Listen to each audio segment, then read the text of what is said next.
Pinter keblinger. Banyak ini. Banyak orang pinter keblinger, pendidikannya tinggi tapi juga kualitasnya rendah.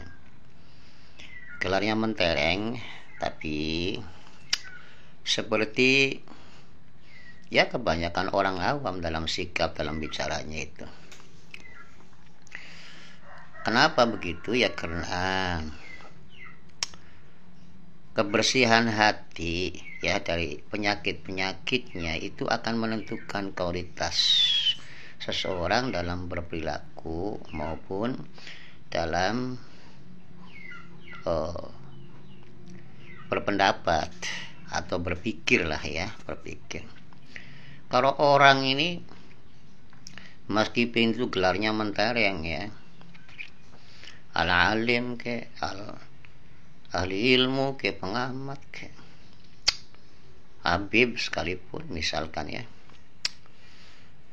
kiai al-alama ke gelar profesor ke atau lulusan luar negeri ke pengamat ahlinya ahli ke akan menjadi bodoh ya, menjadi keblinger cara berpikirnya, bahkan dalam analisa atau penelitiannya itu.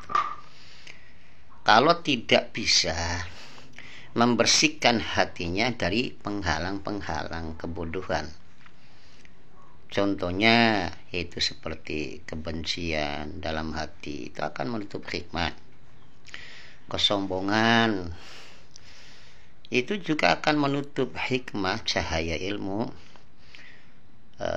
Dengki, hasud itu ya, hasud itu, dendam juga itu akan menutup itu hubud dunya wal wajah, karena terlalu tamak terhadap harta, kedudukan, puja-puji, penilaian orang itu akan merusak hati ya, dan merusak cahaya ilmu itu. Termasuk juga itu ya kebencian, rasa permusuhan dalam hati tidak akan bisa membuahkan ide-ide cemerlang atau sikap-sikap yang membangun dan bermanfaat bagi yang lainnya, tidak gitu.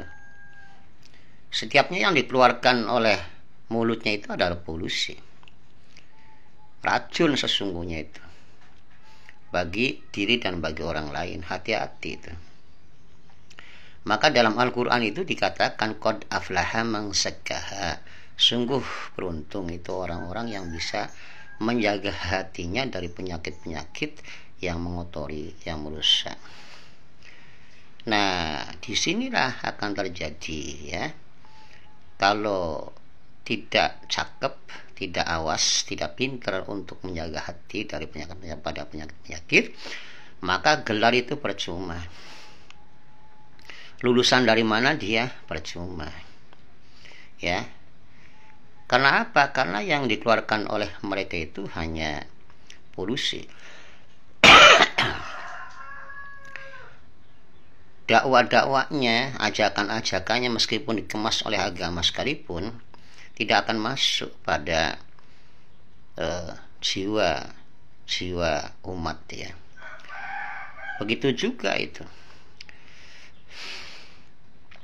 narasi atau segmen-segmennya atau pendapat-pendapatnya itulah keluar-keluarnya ya, yang dikeluarkan oleh orang yang berharga tinggi, profesor, doktor, akademisi, pengamat, tokoh intelektual, tidak akan bermanfaat kecuali akan menimbulkan kebencian saja terhadapnya, mengotori jiwa-jiwa mereka, dan akan menimbulkan sifat barbar itu kalau dilakukan oleh orang-orang awam itu. Nah, dari sini ya, orang-orang yang katanya itu ya pinter itu ya, pergaulan harus sadar ide akan cemerlang itu kalau disertai intelektual, emosional, juga spiritual itu ya.